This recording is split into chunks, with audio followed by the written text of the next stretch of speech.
Yeah, don't be emotional. People will treat you differently. People could discriminate you against your weight, fat shame you. Right. This is a new thing. Your color, your age. Ageism is a thing. Yeah. You're too young to know this. You're too old.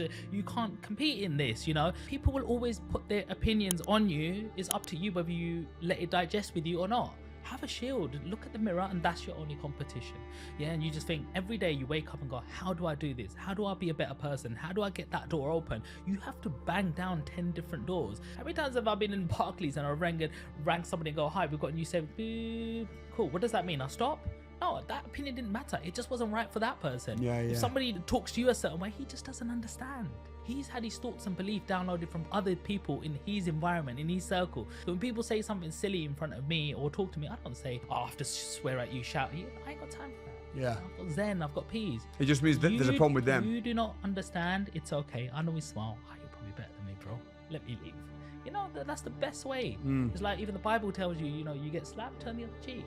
It's the best thing. Are you religious? I'm born Sikh. My mum is a Christian, very strong Christian. Do I go to the temple every day? No. Do I go every Sunday? No. Probably go on a wedding and probably a funeral and probably on a New Year's Day. But I give thanks. Like, my religion is one of the most unbiased religion. It's one of the most unselfish religions. It says that if you need to pray, you go into a church, a mosque, synagogue, or a temple if it's there. Every time I'd go into a temple, you just donate some flour, some milk, and guess what? Sometimes you even see all people of all different colour coming to eat in the free kitchen. It's a very giving religion. I don't go to the temple every day. I don't pray 5 times a day like some religions. Do you know what? I live a life of righteousness. No one can call me a liar. You can look at my bank accounts in a minute and see how many mortgages come out. That's why I speak from confidence. That's a very peaceful Yeah, and I place asked to you be before at. the interview, you know? You Is there know? anything you don't want to talk about? And you're like, no, man, anything. And that's, people get so fixated about money, and money actually means nothing. Because at the end of the day, you're not going to take a big shopping bag full of money to the grave and take it out the other side. You're just going to be the richest man in the graveyard. You know what I mean? So you got to be thinking, this is a byproduct of my hard work. Everything I've done is just through my mindset. What's the purpose of you striving hard to make money? If you say it's meaningless, what's the purpose of? I don't follow money. Money follows me. I just create stuff to help people. I do property because it's the only thing I know how to do. People go to work because it's the only thing they know how to do. They work that job and they want to climb the ranks. Same here. I want to do that property, the HMO property, the semi-commercial. I bought a pub. Do you know how many people in my family go, you bought a pub, Sean? Do you know how good it was? My mum was holding the keg pint sort of thing and I took a picture of that. I don't know how long I got my mum for, but I know she touched this place that I've just got. I want to inspire people. Like, I come from nothing and I've done this. I used to pick my ex-girlfriend up around the corner from this building thinking this would, where am I? And now I'm buying places like this. It's like, how did I do that? Yeah. You know, just for your mind. What do you think the chances are that property, the government are going to try and start taking people's properties from them? I think that would be very difficult. I think so. You know, from the very start of time, land registry, enemy documents, you got to find the landowner of this. I can't even read some of the English that it says on these documents. And for them to go through the House of Parliament to put new sort of restrictions on. And who's the biggest landlord actually? It's bloody Church of England. Yeah. See how much property they own, and they don't pay none of that capital gains tax or no taxes at all. What makes them so good that they're exempt from all of this? I'm sorry, I don't understand that. Why can't they join the queue like all of us? Why is that a big divide? Isn't that some sort of discrimination in some sort of way, that you have to be a royal, a title, a sir, or a king? And there is that hierarchy. There is, but there even is with the difference between enterprises and companies versus private landlords. If you're a company, you get a lot of tax write-offs that a private landlord that's buying things in their personal name wouldn't have access to at all. Yeah, that's true. And that's a good lesson there as well. Get the bloody right accountant.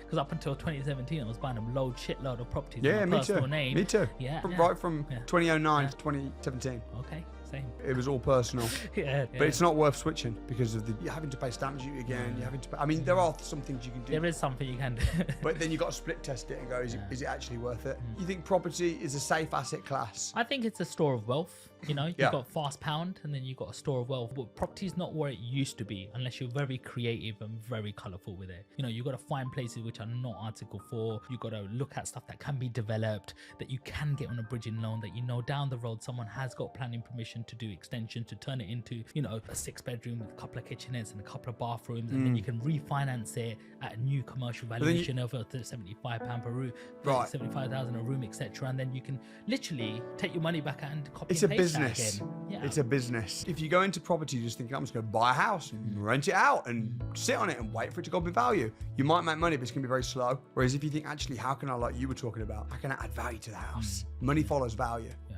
No, definitely. You can't buy the best house on the street. You got to buy the worst one. Yeah. You got to add something that you can refurbish. You can add something that you can add some I think it's value about having vision. Different strategies. But saying, what's my vision for this? I'm going to buy it. And what am I going to do with it? How am I going to make it better? Once you've got a vision, then you look at the viability. Is it viable? Now I put it through my calculator. But most people lack vision.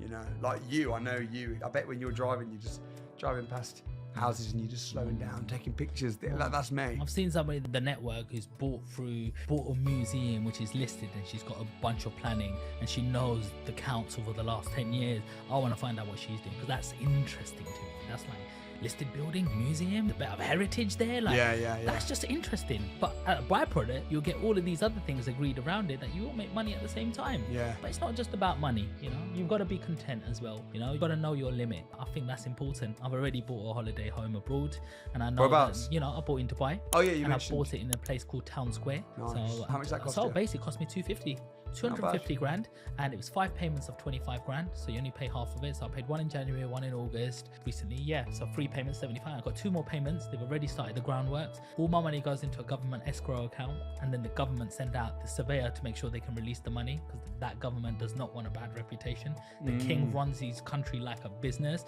and already the guy's going, your property's gone up to 310. Do you want to sell it? Nah, mate, I'm not selling that. Why? Because everyone's discovered the brand new airport that they're spending 124 billion on has just opened right next to it. So already it's going to become a hot Airbnb space that people are going to want to sort of let out. And it's lovely, 2-bedroom, 2-bathroom, built by Imar, one of the biggest developers is Damak and Imar in Dubai. And I'm like, cool, I'll have a bit of that. And then guess what?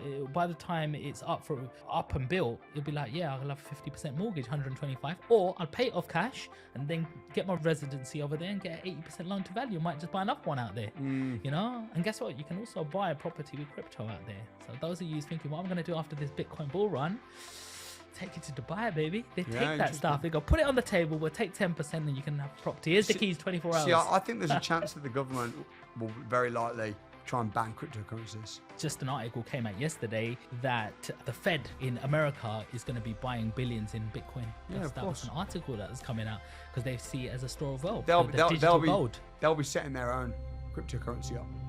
Do you know that there was thousands of criminal records lost through normal computer system because it was just centralized? It wasn't decentralized and put in through all of these thousands of computers like cryptocurrencies are. Cryptocurrency isn't just currency. No, the blockchain is revolutionary. Exactly. It is. Yeah. So I think that's the future. Do you know what I think is worse than that? The new generations are becoming like robots now as well. You know, you don't get an entrepreneur like yourself anymore. You don't get that. People's like, hello, how are you? Because why? They've just been scrolling all day long. Yeah. And so they don't have that ability. And it's like, oh, how do I do the marketing strategy? ChatGPT. There you go, there's your work. Yeah. That's what it is. But I hate all that. The last generation who knew that generation and this one. So we know how to use it, not let that use us. But that's why I'm taking my kids out of school. Because I think that school is brainwashing people to be plugged into the system. So you're homeschooling them? Yeah. Okay. I've already built my own school. Wow. Okay. Sounds interesting. Pleasure, my friend. Thank you so much. Thank you so much for having me on. I really enjoyed this, man. Thank you for the opportunity.